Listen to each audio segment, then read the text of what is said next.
मित्रांनो, आज आपण डॉक्टर बाबासाहेब आंबेडकर यांना भारतीय घटनेचे शिल्पकार का मानतात हे समजून घेणार आहोत किंवा त्यांना हा मान कसा मिळाला, कोणी दिला हे समजून घेणार आहोत. तर भारतामध्ये राज्यघटना निर्मिती करण्यासाठी आणि त्यासाठी संविधान परिषदेची निर्मिती करण्यासाठी कॅबिनेट मिशन आलं होतं. कॅबिनेट मिशनद्वारे 2 सप्टेंबर 1946 रोजी त्रिमंत्री सरकारची स्थापना झाली आणि त्याचद्वारे 6 डिसेंबर 1946 मध्ये संविधान परिषदेची स्थापना करण्यात आली. या परिषदेच्या स्थापनेसाठी भारतातून सर्व प्रांतांतून सदस्य निवडून गेले होते. जवळजवळ 389 सदस्य संविधान परिषदेवर निवडून गेले होते. त्यामध्ये एक बाबासाहेब आंबेडकर सुद्धा होते. सर्वप्रथम त्यांना संविधान परिषद प्रवेश करण्यासाठी खूप विरोध झाले, पण तरीही ते बंगाल प्रांतातून आणि त्यांच्या शेड्यूल कास्ट फेडरेशन या पक्षातून निवडून गेले होते. प्रथम संविधान परिषद जाण्याचा उद्देश त्यांचा एकच होता की आपल्या समाजाचा हक्कांचं संवर्धन झालं पाहिजे, समाजालाही त्या संविधानात जागा मिळाली पाहिजे. 1947 मध्ये भारत पाकिस्तान फाळणी झाली. तर त्या फाळणीमुळे बंगाल जो हा प्रांत होता तो विभागला गेला आणि त्यामुळे बाबासाहेबांची जागा संविधान परिषदेतून कमी झाली आणि त्यामुळे बाबासाहेब निराश झाले होते. पण त्याच वेळेस असे झाले की मुंबई प्रांतातील बॅरिस्टर जयकर यांची एक जागा रिकामी झाली होती.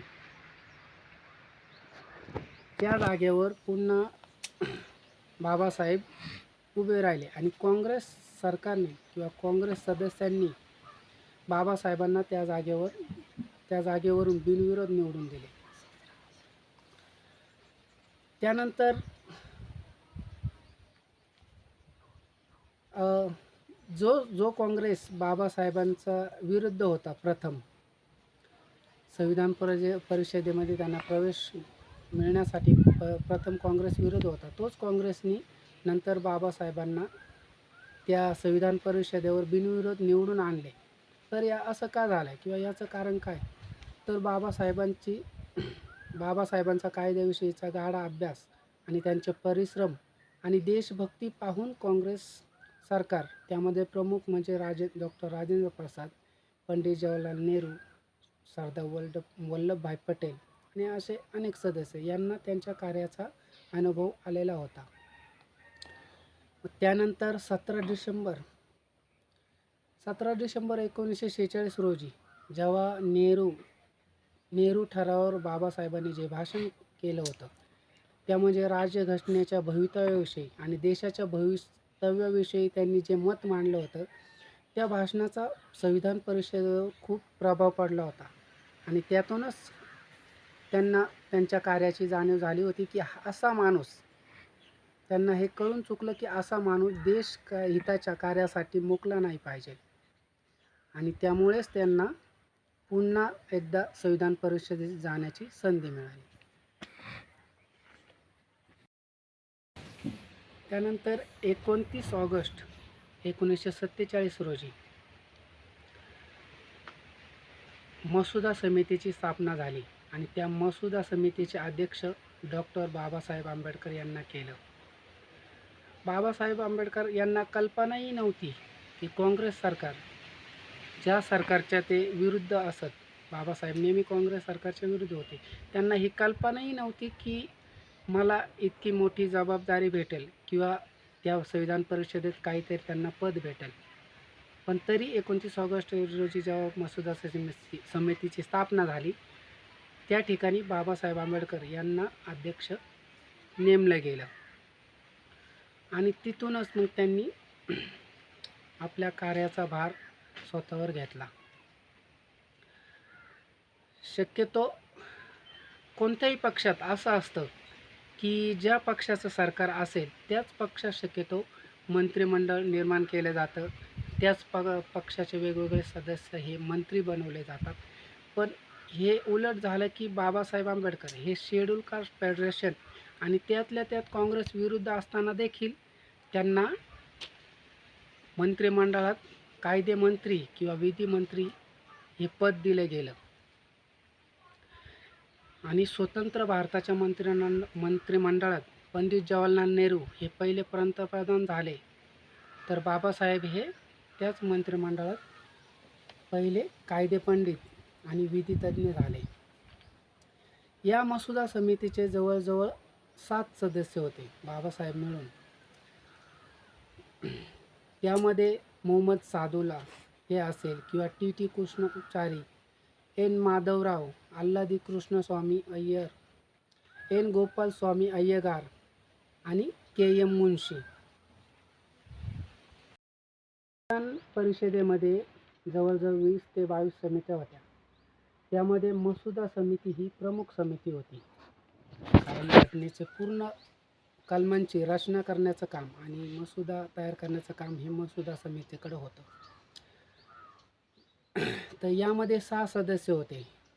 मसुदा समितीच्या जवळजवळ एकूण 44 सभा झाल्या, पण त्या 44 सभांना या 6 सदस्यांपैकी एकही सदस्य पूर्ण बैठकांना उपस्थित राहू शकले नाही किंवा पूर्ण कामकाज करण्यासाठी त्यातील एकही सदस्य पूर्ण काम करू शकला नाही.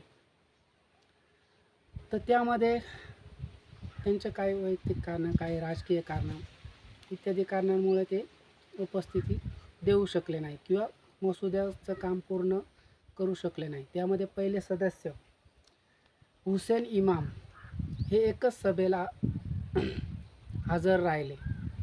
नंतर आलेच नाही म्हणून त्यांच्या जागी मोहम्मद सादुल्ला यांची नेमणूक झाली. तेही 30 सभांना हजर राहिले. त्यानंतर दुसरे B.L. मित्तर हे आजारी असल्यामुळे त्यांनी आपल्या पदाचा राजीनामा दिला होता. त्यांच्या जागेवर टी कृष्णमचारी यांची नेमणूक केली गेली. हेही जवळजवळ 30 ते 35 सभांनाच हजर राहू शकले. त्यानंतर तिसरे सदस्य देवी प्रसाद खेतान यांचं त्याच काळात निधन झाल्यामुळे त्यांच्या जागी एन माधवराव यांची नेमणूक करण्यात आली, पण तेही 44 पैकी फक्त 25 सभांनाच हजर राहू शकले.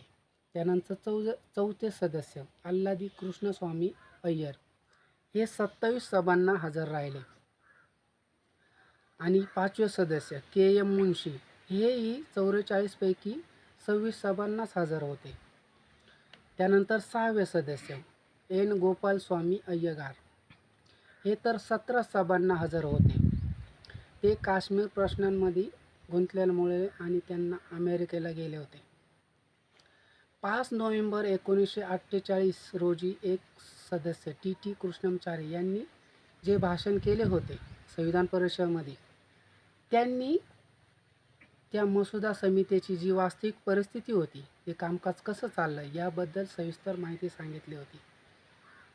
आणि मग मसुदा समितीच्या 44 पैकी 44 सभांना फक्त एकच सदस्य हजर होते आणि ते म्हणजे डॉक्टर बाबासाहेब आंबेडकर.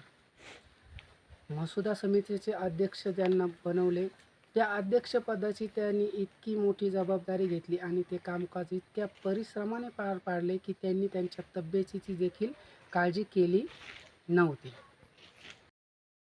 मसुदा समितीचे 141 दिवस जे काम, तर मसुदा समितीचे 141 दिवस जे काही कामकाज चालले, त्या सर्व कामाचा जवळजवळ सर्व भार हा एकट्या बाबासाहेबांना आलेला होता आणि त्यांनी तो पूर्ण मेहनतीने तो भार आपल्या खांद्यावर घेतला आणि तो पारही पाडला.